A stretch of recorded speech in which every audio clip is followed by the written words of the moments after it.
They say the loudest sound in a boardroom is silence. They're wrong. The loudest sound is the click of a cheap plastic box being placed on a polished mahogany table. My box, the one with the half-used stapler, the framed photo of my parents, and a sad-looking succulent a former intern gave me. It was the full stop at the end of a 20-year sentence. The man across the table, Marcus Thorne, our head of research and development, didn't even have the decency to look me in the eye. He was staring at a point somewhere over my left shoulder, his jaw set like concrete. He said the words, but they felt rehearsed, scrubbed clean of any human sentiment. "We're restructuring the department, Annika. Your role has been made redundant." It's a phrase so bloodless, so sterile, you could use it in a surgical theater. Redundant. After 2 decades of being the one person in this entire God-forsaken company who was utterly, indispensably, and fundamentally essential, I was the architect of their greatest successes and the firewall that had protected them from their most catastrophic failures. I didn't say anything. I just looked at him. I let the silence stretch, letting it fill the space his courage should have occupied. He finally glanced at me, a flicker of irritation in his eyes. He expected tears, maybe shouting. He expected a scene. He didn't get one. I just gave a small, slow nod. "I see," I said. My voice was unnervingly calm. It was the same voice I used to tell an FDA panel that our Phase 2 data was solid. The same voice I used to reassure a nervous patient. It was the voice of absolute, unshakable certainty. And in that moment, I was more certain of what was about to happen than I had ever been about anything in my life. You see, what Marcus didn't know, what none of them knew, was that this meeting was just a formality. The real event, the one that would define all of our futures, had already taken place. It happened 2 hours ago, in the silent, refrigerated hum of the Central Data Archive, with no audience but the blinking green lights of the server racks. He thought he was cutting me out. In reality, he had just handed me the scalpel. This whole story, the one I'm about to tell you, it isn't just about getting fired. It's about what happens when people who are supposed to be guardians of public trust decide that profits matter more than patients. And it's about the quiet, simple, and irreversible power of the truth. If you've ever been underestimated, if you've ever been silenced, or if you've ever felt like your integrity was the only thing you had left, then stick with me. It helps to know I'm not just screaming into the void. The box felt heavier than it should. Security escorted me, a man named Gary, whose kid's science fair project I'd helped with last year. He wouldn't meet my eyes either. It was like I was already a ghost, haunting the hallways I had practically built.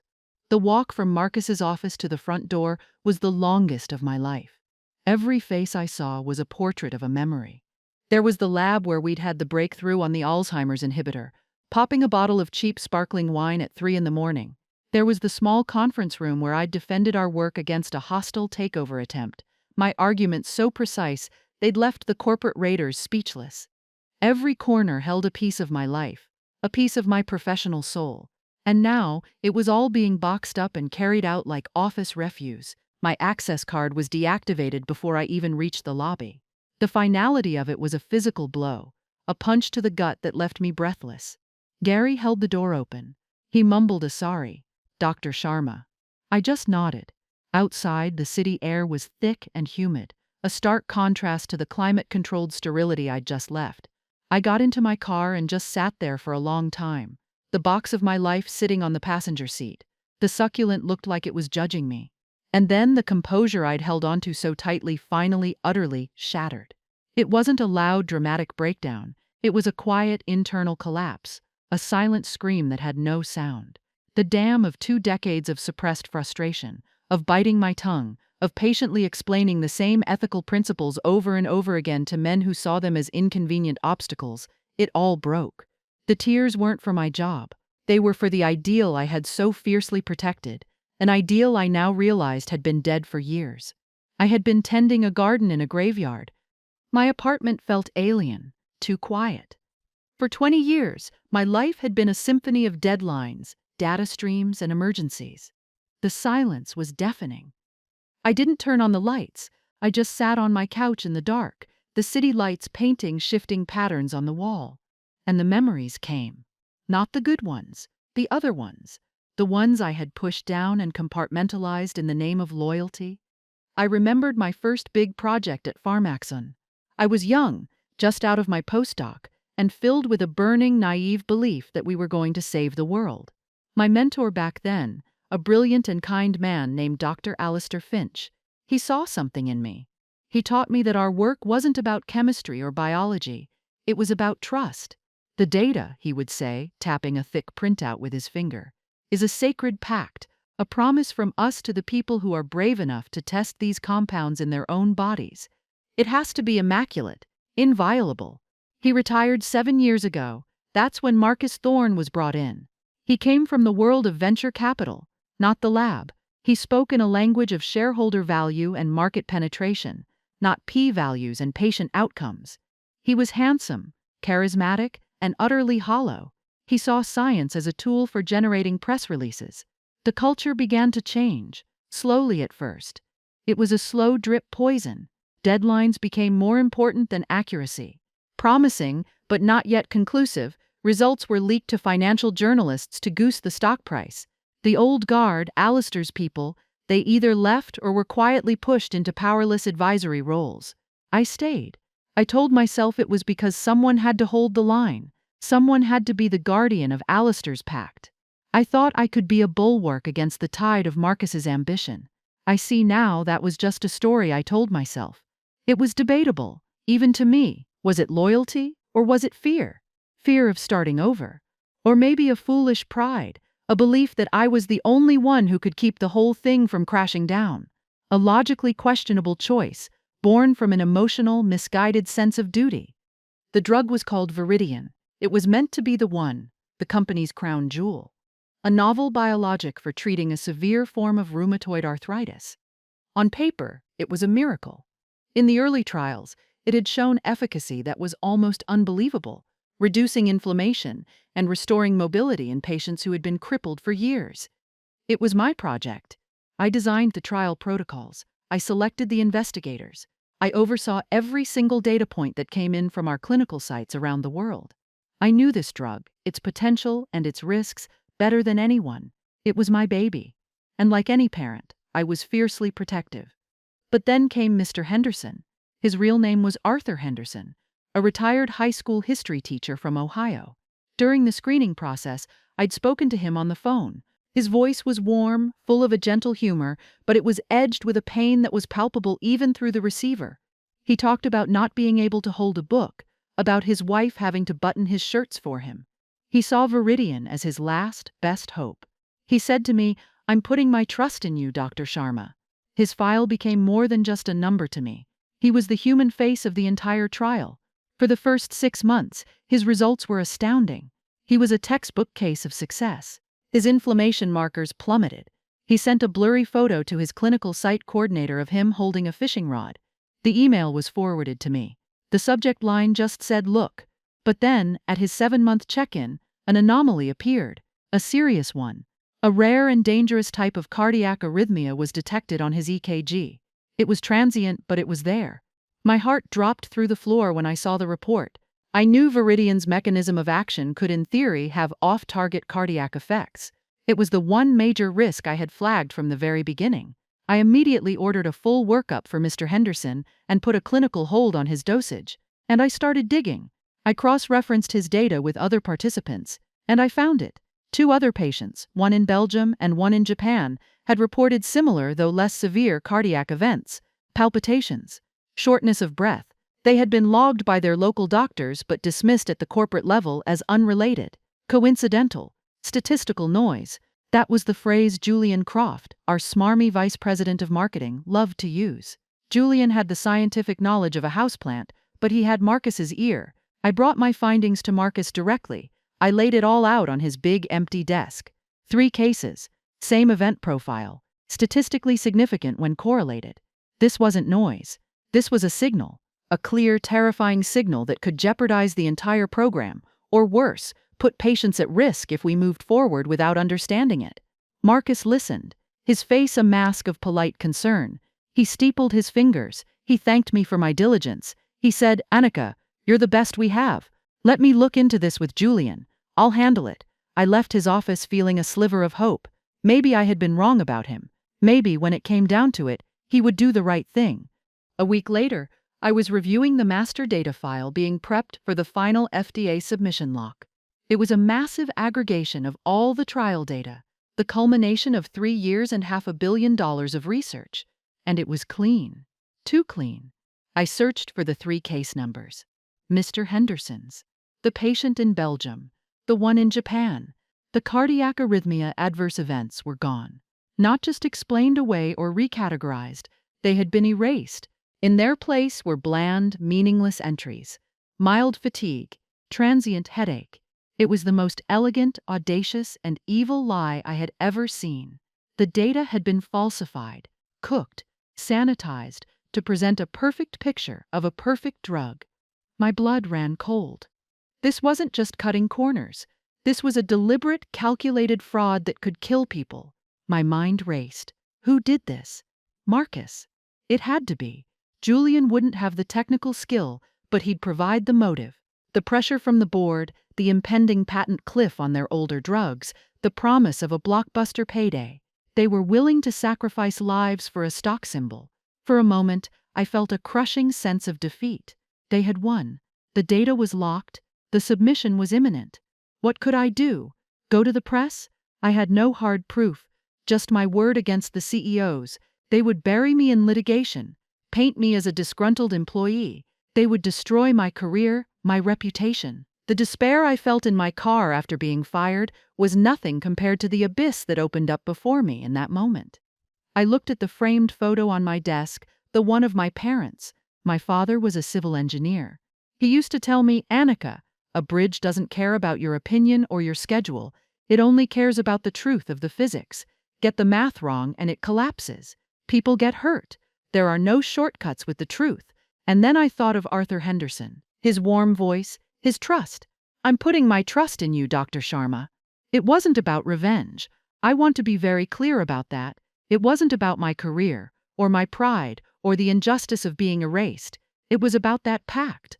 The promise made to a man in Ohio who just wanted to be able to button his own shirt. The despair vanished. It was replaced by something else, a cold, quiet, and absolute clarity. The kind of clarity you get right before a lightning strike. They had gotten the math wrong, and I was going to make sure the bridge behaved exactly as the physics dictated. The plan wasn't born of rage. It was born of necessity. A logical, sequential, and unavoidable course of action dictated by the circumstances.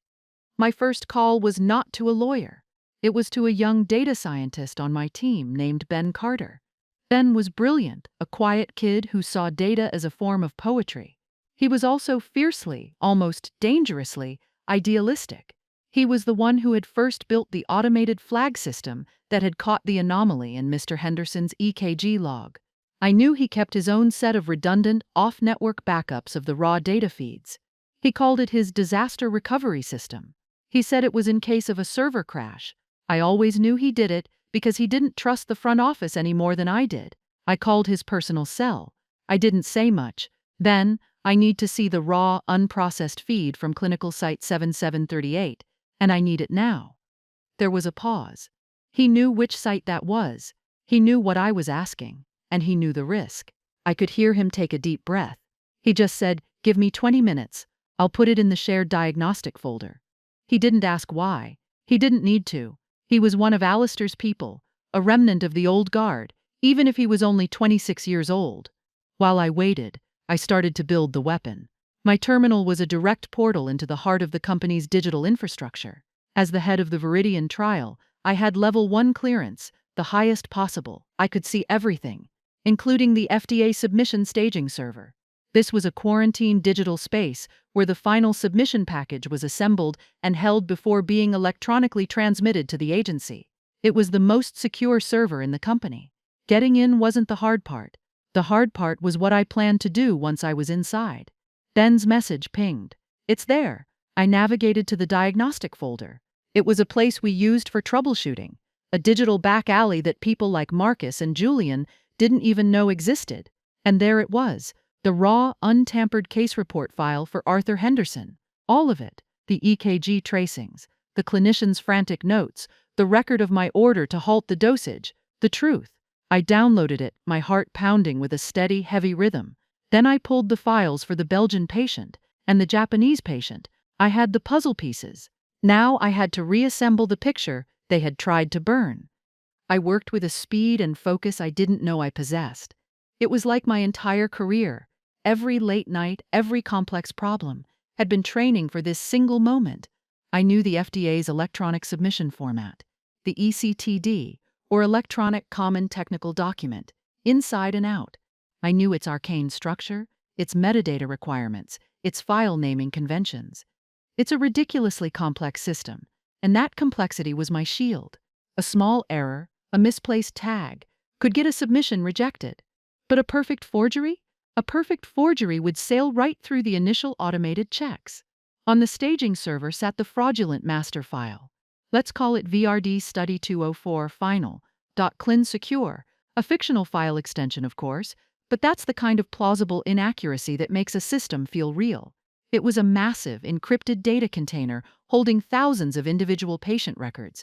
Their version was a masterpiece of deception. The file size was correct. The patient counts were correct. It would pass a superficial inspection. But I had something they didn't. I had the original, uncorrupted data. My task was to create a new master file, a true one.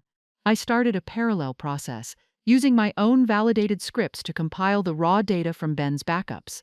I included everything, every single adverse event, every note, every query. Most importantly, I included the full, unredacted case files for Mr. Henderson and the other 2 cardiac patients.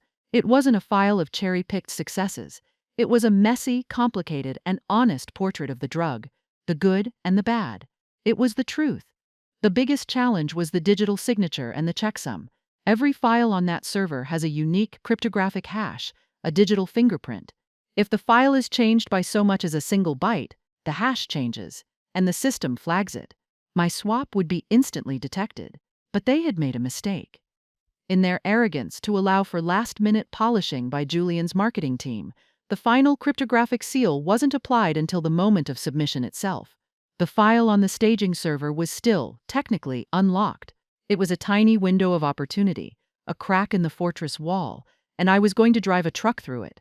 I worked on my local machine, off the network, compiling my own version of VRD Study 24 Final.clin secure. The progress bar on my compilation script crawled across the screen. It felt like hours. I kept expecting a knock on my door, security coming to tell me Marcus wanted to see me. Every chime of an incoming email made my stomach clench. I had to ensure my file was identical to theirs in every way except for the most important part, the content.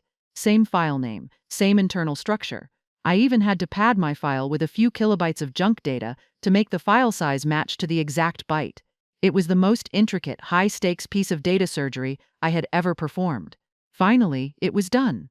I had 2 files open on my screen. On the left, the lie. On the right, the truth. The final step was the swap. This was the point of no return. I opened a secure connection to the staging server. My credentials slid me right through the firewall.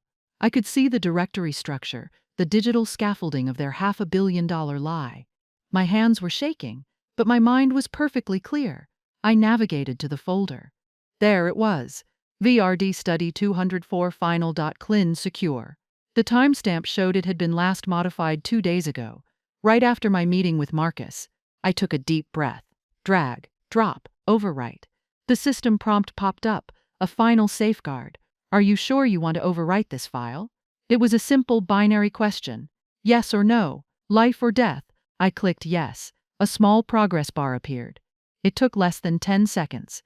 10 seconds to undo a year of deception. 10 seconds to trade a corporate fiction for a scientific fact. It was done. The real data, the unvarnished truth about Viridian, was now sitting on the FDA submission server, disguised perfectly as the fraudulent file. They would never even know. They would take this ticking time bomb, this irrefutable proof of their own crime, and hand-deliver it to the one agency on Earth they should fear the most. I leaned back in my chair, a strange calm washing over me. It wasn't triumph. It was quiet.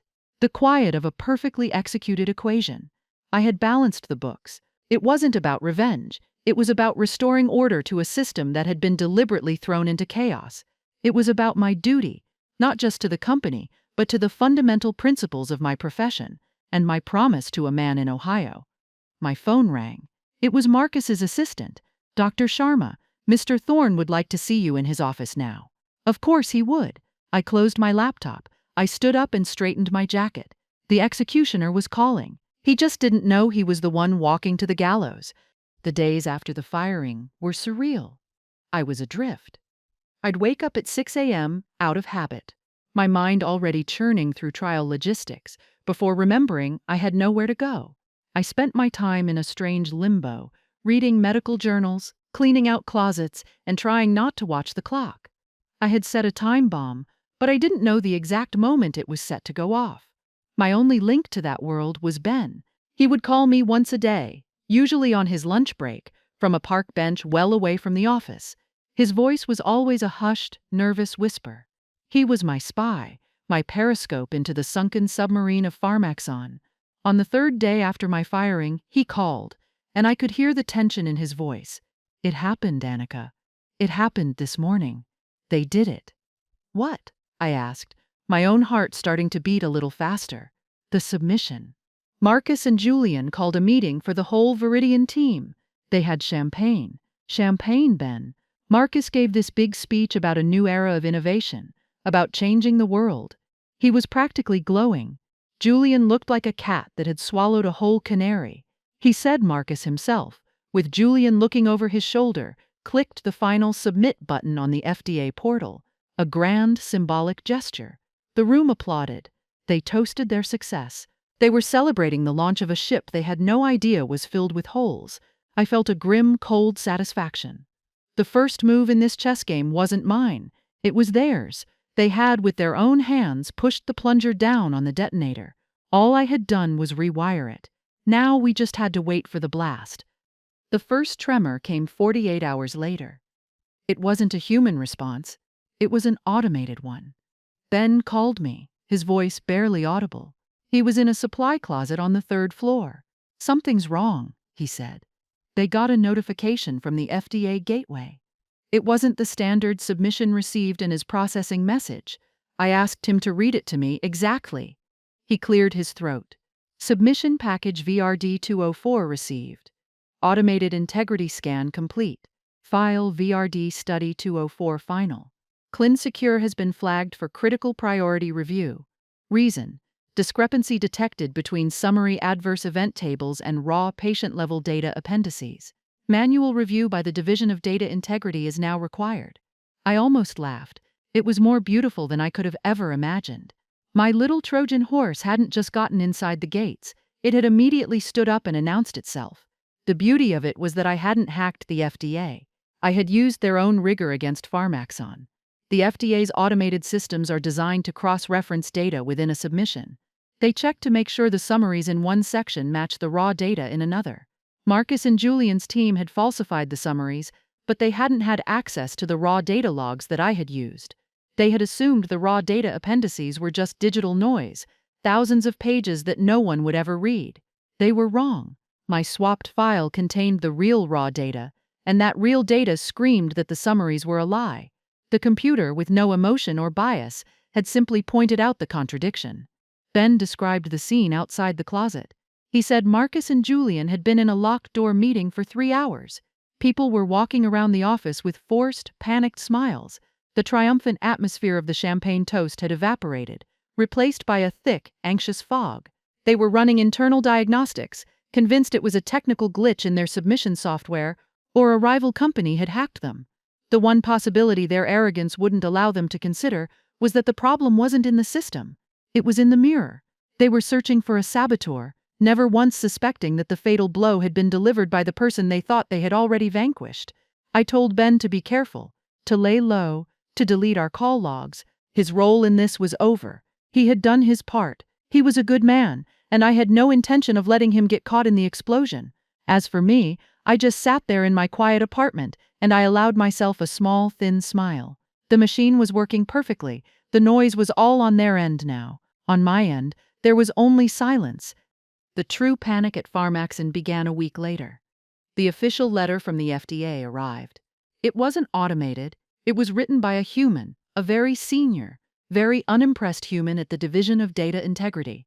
Ben wasn't in the room when it was opened, but the shock waves were felt throughout the entire building.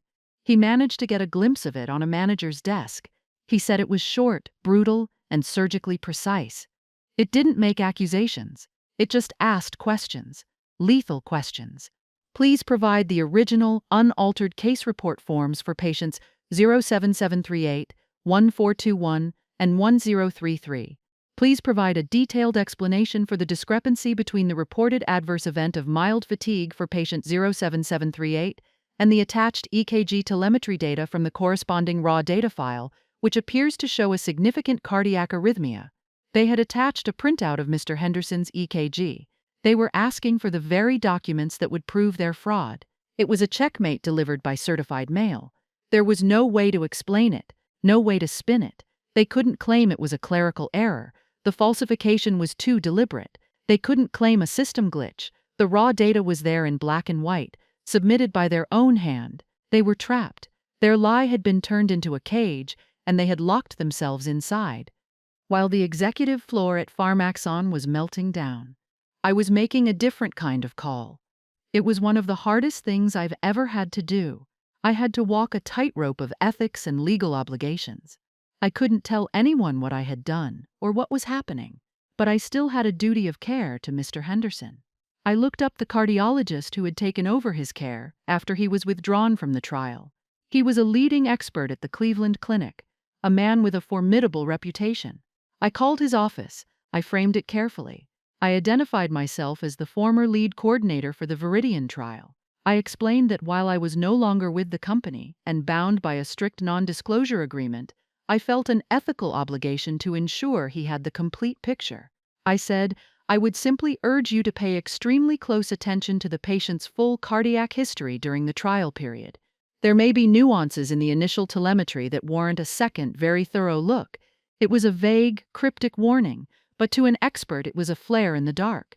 I was counting on his professional curiosity and his duty to his own patient. He was quiet for a moment, and then he said, "Thank you, Dr. Sharma. Your professional courtesy is noted." That was all I needed. The seeds of doubt were now planted in the one place they could do the most good, the real world of medicine. 2 weeks later, the desperate counterattack came. A courier delivered a thick envelope to my apartment. It was from Pharmaxon's lawyers. A cease and desist letter, thick with threats. It accused me of corporate espionage, of violating my NDA, of intellectual property theft. It was a classic bully tactic. Scare the target into silence. They were guessing. They still didn't know what I had done, but they knew their world was collapsing, and I was standing near the epicenter. They assumed I had leaked information to a competitor, or the press. I had already anticipated this. The day after I was fired, I had retained the services of a lawyer, a sharp, no-nonsense woman named Elena, who specialized in corporate whistleblower cases. I forwarded her the letter. Her response to Pharmaxon's legal team was a work of art. It was 2 sentences long. Dr. Sharma is in full compliance with all her legal and ethical obligations. Should you choose to proceed with litigation, we would welcome the opportunity for a full and comprehensive discovery process. Discovery. The magic word. The legal process where both sides have to turn over all their emails, documents, and records. The last thing on earth Marcus wanted was a court forcing him to produce the very evidence the FDA was already demanding. It was a beautiful, elegant checkmate. As expected, the response from their lawyers was complete and total silence. They had fired their last bullet, and it had dissolved into smoke. The power had shifted. They knew it, and they knew that I knew it. The end for Marcus Thorne didn't come in a dramatic courtroom showdown. It came with the quiet hum of a press release hitting the newswire. Pharmaxon announced an indefinite delay in the Viridian program, citing the need for a comprehensive review of clinical trial data. The market, which can smell fear better than a shark can smell blood, reacted instantly. The stock dropped 40% in a single day. Billions in value, erased. The financial world now knew something was deeply, fundamentally wrong. My vindication, however, came in the form of a phone call. It was from a woman named Dr. Evelyn Reed, the CEO of a rival pharmaceutical firm, a smaller, more innovative company known for its rigorous scientific culture. I had served on a review panel with her years ago and had always been impressed by her integrity. She didn't waste time with small talk.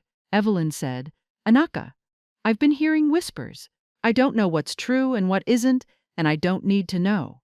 What I do know is that your name has always been synonymous with quality and ethics." She paused. "When whatever you're dealing with over there is settled, I want you to know that my door is open. We are building something different here. We could use someone like you." It wasn't a job offer, not yet. It was something more valuable. It was recognition. It was a lifeline. It was the first glimpse of a future I hadn't dared to imagine. It was the new reality taking shape. The final confrontation, when it came, was pathetic. It wasn't a meeting in a glass-walled office. It was a call to my personal cell phone from a blocked number. I answered. It was Marcus. His voice was unrecognizable. The smooth, confident baritone was gone, replaced by a ragged, desperate rasp. "Annika, we need to talk." I said nothing. I just listened. He started with an appeal to our shared history, the years we'd worked together. He talked about the good the company had done. He tried to gaslight me, suggesting I was misremembering the data, that it was all a misunderstanding. When that didn't work, he pivoted to threats. He rambled about lawsuits, about ruining me. But there was no conviction in it. It was the bluster of a defeated man. Finally, his voice broke. He started pleading. "Annika, please. You can stop this. Tell them it was a mistake. Tell them the file was corrupted. There's a severance package. We can make you whole." He was offering me money to help him bury his crime. I let the silence hang in the air for a long moment. Then I spoke, my voice as calm and steady as it had been in his office on that last day. "I have just one question for you, Marcus," I said. "Did you ever actually read Mr. Henderson's file? Not the summary, his actual file. Did you ever look at the EKG with your own eyes?" He didn't answer. There was just the sound of his ragged breathing on the other end of the line. I didn't need an answer. I knew he hadn't. To him, Arthur Henderson was never a person.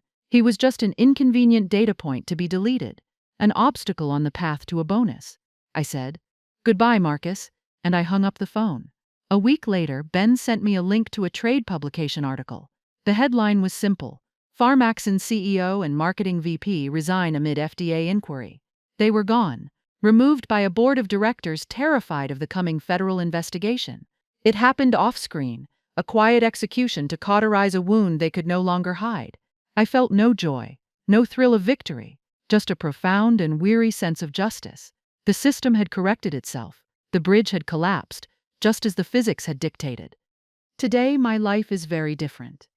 I took Evelyn Reed up on her offer. I'm not a coordinator anymore. I'm a vice president of clinical ethics and data integrity. I don't manage trials. I design the systems that ensure they are run with unimpeachable honesty. We are building a new kind of pharmaceutical company, one founded on the principle that Alistair Finch taught me all those years ago, that data is a sacred trust. My new office is smaller than my old one, but the view is better. I have a new succulent on my windowsill. This one is thriving. Sometimes I think about what I did, the line I crossed. I know some would call it sabotage. They would say I broke the law. And maybe they're right. There are a lot of debatable details in the world of corporate regulations and NDAs, but I sleep soundly at night because I know with every fiber of my being that it was never, ever about revenge. It was about the truth. It was about the fundamental difference between a number on a spreadsheet and a human life. The numbers that Marcus and Julian tried to change weren't just statistics. They were people. They were Arthur Henderson and his hope of holding a fishing rod. They were the anonymous patients in Belgium and Japan who trusted us with their health. My actions weren't about destroying a company. They were about protecting the integrity of the promise we make to every single person who enrolls in a clinical trial. It was about ensuring that the next Dr. Sharma, some young, idealistic scientist just starting her career, wouldn't be forced to choose between her conscience and her job. And that's the real lesson here. For anyone watching this, for anyone who has ever been in a position where you were asked to bend the truth, to look the other way, to pretend that a lie is just a strategic narrative, your integrity is not a liability. It is your single greatest asset. It is your leverage. People like Marcus Thorne, they operate on noise, on bluster, on fear. They believe that power comes from a title on a business card or the number in a stock ticker. They are wrong. Real power, lasting power, comes from being the person who knows the truth and has the courage to defend it. It comes from building a reputation so solid that when everything else is burning down, your word is the only thing left that people can trust. You may feel like you are alone. You may feel like you are screaming into the void, but you are not. Your voice matters. Your principles matter. Building a career, a life, on a foundation of truth is the only way to build something that will last. Don't let anyone ever tell you otherwise. Thank you for listening to my story. If it resonated with you, if it felt familiar, then do all the things that help stories like this get seen, like this video. Leave a comment below, especially if you've faced your own version of this. Share it with someone who needs to hear it. And please, hit that subscribe button. It helps to know we're all in this together.